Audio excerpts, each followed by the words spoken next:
paisanos que trabajaron de mineros. El asturiano fue inventado, el asturiano fue inventado, el asturiano fue inventado, el asturiano fue inventado.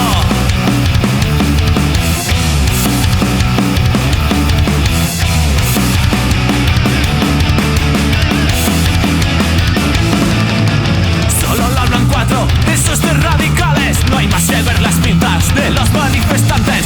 Esos de paletos, esos de pueblerinos. La oficialidad